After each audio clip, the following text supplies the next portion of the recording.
suck! Lucasfilm boss Kathleen Kennedy defends The Acolyte, says Star Wars female cast and crew face unfair criticism because of the fan base being so male-dominated.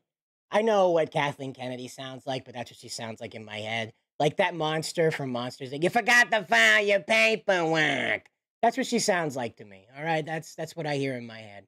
Not Cartman, that monster from Monsters Inc. And so she says this, she says, operating within these giant franchises now with social media and the level of expectation, it's terrifying. I think showrunner Leslie Headland has struggled a little bit with it. I think a lot of women who step into Star Wars struggle with this a bit more because of the fan base being so gosh darn male-dominated. They sometimes get attacked in ways that can be quite personal. Yeah, it's very personal with your paperwork. You know, I don't know. That's what Kathleen Kennedy sounds like to me, especially when she goes on to these soapboxes where she doesn't want to offend anybody that doesn't pee standing up. Meaning she's fine to tick off anybody who defines themselves as male, apparently. Even the male-presenting types, I guess. You're screwed too. Welcome to the party. Yeah, nobody told you it was going to be fun like this, did they? But guess what? This comes as no surprise, but it should be noted that Leslie Headland had a very different opinion about this back in the day. Back when she was initially interviewed about this brand new project in 2021. This is what she had to say about this. This is her talking about Russian Doll, right? So this was a project that Kathleen Kennedy said was what interested her in Headland's work. Not her being Weinstein's co-pilot, you know, Weinstein, whatever you want to call him. The fat guy that made all the pretty actress ladies dance for him while he handled his own problems, I hope. I hope that's where it ended anyway. But yeah, he went to jail for that. They locked him up because exploitation, sex crimes, right? But his assistant, who was very well aware of all of this, that's not what Kathleen Kennedy's interested in. Very interested in this movie, Russian Doll.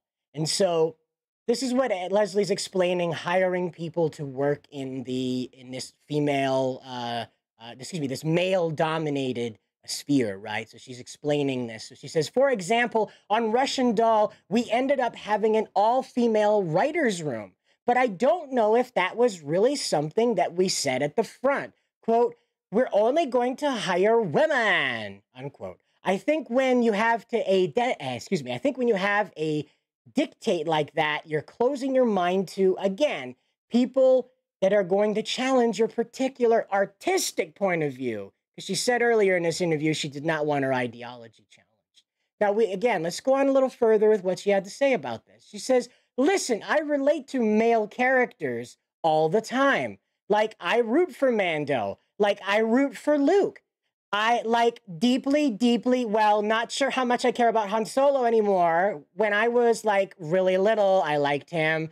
When I watch him now, I'm kind of like, gosh, some of my psyche makes sense now. Okay. Because that's how people who run Star Wars shows should talk, right? They should communicate like Valley Girls, Vapid Valley Girls, who should be in charge of this world-renowned, culturally iconic franchise. Children are named after Star Wars characters. I guarantee you there's a Chewbacca Smith out there somewhere. I promise you there's a guy out there named that. Or a gal. But then she said this. She had this to say. She says, all joking aside, I think that an inclusive space means an inclusive space. But at the same time, I think that just because something has a female protagonist doesn't mean it's only meant for women. However, Kathleen Kennedy says that the trouble she faces is because there's too many men. So what are we saying here, ladies? Are we saying that it's not just made for women, or there aren't enough women to enjoy the product that you made for women because there's just too gosh darn men? And again, it's not that Kathleen Kennedy mentions that it's toxic male-dominated. She doesn't even isolate that part. She just says, you in general being male, that's right, The curse of your birth, of being able to pee standing up, that's right, is what makes you hostile, difficult, challenging for people like Leslie Headland, the poor little sunflower that was nearly trampled through the sexcapades of Harvey Weinstein, her former employer. Yeah. So apparently dudes are the problem, but not that dude. That dude's not the problem. It's you. You're the dude that's the problem, right? I'm the dude that's the problem. It's too male-dominated, but they're all about inclusivity, but not that kind of inclusivity. You and I, we don't belong in that inclusivity bubble. We're outside the inclusivity bubble, in the danger zone that makes their lives so much difficult, so hard. You saw this this thing going around about streamers saying they have it harder than people who work a 9 to 5. That streaming is just so gosh darn difficult that people who work in coal mines have it so easy. Well, that's what this is right here. Like when you become a public figure, I ran for office. You could check it out on Ballotopedia. I ran for office unsuccessfully twice. Ran for mayor, ran for in-state rep. It happens. I learned you have to lie in order to get ahead in politics, similarly to how you have to lie in order to get ahead in Hollywood. Different kind of lies, but they all end up in the same place, a little island off the coast of Florida. Maybe you've heard of it. Anyway, because of the fan base being so male-dominated, this has brought them to the state where they've gone completely bass-ackwards on their guarantee at the beginning that they were creating an inclusive space, that they got along with male characters, and that they weren't hostile to the males in the audience. Remember, you had Daisy Ridley come out and say that they're not angry. She's not angry at the male fans. She's had positive experiences with them. And it's not just the soy boys. She was talking about the guys that didn't like her performance, but were courteous to her and stayed a class act with their critique, okay? I don't know about you, but it seems like they've made a massive pivot now. Now that the Acolyte's coming out and they've got to get their guns pointed out instead of in, they've got to go out and say, you're the problem, you're the problem, you're the problem. You like Han Solo? Pew, pew, you're the problem. You remember Admiral Purple Hair? Remember she was pew-pewing? Because she never used a fake gun before. She'd never played cops and robbers. She never played cowboys and things that'll get me canceled if I say in this video. But yeah, you know, that's obvious here, right? These are the people that they want. You have the one of the actors here, Charlie, from The Acolyte, going around telling everybody that Anakin destroyed the Death Star. And you remember Anakin with his giant lightsaber standing on top of that X-Wing that Luke was piloting, and they took out that big old mean Death Star before it could Death Star something, right?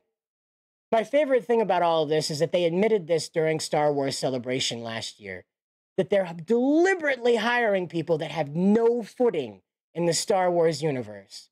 Again, like you and I both know that this is a backstop in order to prevent them from having to pay royalties. Here's the thing. If you go hire a bunch of people who are obsessed with My Little Pony and only know My Little Pony, right? They're 100% MLP brony folk, okay? If you go hire them and bring them into Star Wars, a franchise that they may have heard of, but they don't have a strong footing in. They're aware that there's laser swords and floaty kung fu-y kind of stuff, and at some point it was about war. So that's what they know, and that's what they bring these guys in, and that's, you look at The Acolyte. There's lightsabers, there is good and bad, and then there's also a war. And that's it. That's all they got. That's all they have, and they just build a fan fiction out of it. I wrote fan fiction from the time I was 12 years old when I first arrived on the internet. I wrote Power Ranger fan fiction, don't get me wrong, okay? All of it's deleted. All of it is deleted. Don't try to find it, okay? So it's over with. Don't try. However, I know fan fiction when I see it, and this is fan fiction. You go back to a time before the proper, well-known spaces, right? So let's use Power Rangers as an example. You go back in time from when Tommy was the Green Ranger, and you reference that one line in the Power Rangers movie where Zordon said, a previous team put Ivan Ooze in this creepy egg hand thing and buried him under the earth until these ridiculously well-built construction workers that in no way reflect real-life construction workers uncovered this. You know, That you go back to that time. You like place it. You have the Wild West Rangers from the television show. So you just connect those two dots. And that's all Leslie Headland did. Is she scrolled through a Wikipedia page and she's like, to this High Republic thing, it just really didn't never get clarified on screen. It was just like a video game backdrop. And so we're just gonna go with Knights of the Old Republic, but we're gonna like wipe that over and pretend that it's our brand new idea and call it the High Republic. That'll work out great. We'll call it the High Republic. And we'll put the Acolyte in here. Again, right? We've had it confirmed now. We've had it confirmed that they liked what Rian Johnson did with calling the Jedi out. We've heard rumor come out of Hollywood right now, come out of Disney, that Rey's movie will star her redeeming the Jedi to people in a parallel for ACAB. For people not trusting the police in real life, they will create this parallel with the Jedi not being trusted as law enforcers, peacekeepers, order bringers, if you will. And so that is what you're going to get in the Acolyte. The main character in the Acolyte is going to seek to overturn what you and I believe are good things about the Jedi. You will be shown a corrupted Jedi Order again. You will be shown a brutal Jedi Order again. You will be shown a militaristic, overbearing, and completely ignorant Jedi Order again, okay? That will be thrust into a war again. I'm just calling it right now. You know I'm right, that that's exactly how this show is going to go. It's going to be wall to wall. You didn't know the Jedi were bad, lol. The Sith actually have a point. No, that's the whole gimmick, right? That's the whole story, is that the Sith don't have a point. The Sith are evil. Lucas told us this. He said the Sith are the representation of Satan, the devil, hell. That's why they get mutilated when they convert. Okay? That's why when you become a Sith, you look half dead. Mostly dead in Darth Vader's case. All right? Consider for a minute that the guys that get horribly mutilated when they embrace the power of the dark side may not be on the right side of history. It's fiction. There has to be an evil in fiction. This is escapist fiction, okay? When you create fiction, it's okay to make an absolute evil. That's kind of necessary in order to have an absolute good that your audience can either view as a vehicle of themselves going through this experience or ride along, like with Luke saying, wow, this farm guy that's usually busting womp rats in his farm speeder, wow, look at that. He can actually down a Death Star, unlike his dad with his giant lightsaber, according to Charlie, right? Slicing the Death Star up into pieces. You know, like the slap chop, right? Anakin with the lightsaber slap chop, doing the slap chop on the Death Star. Chop, chop, no more Death Star, boom, right? This is where we're at. As it was said earlier today on the Geeks and Gamers stream, you'll have to, again, today is June 3rd, 2024.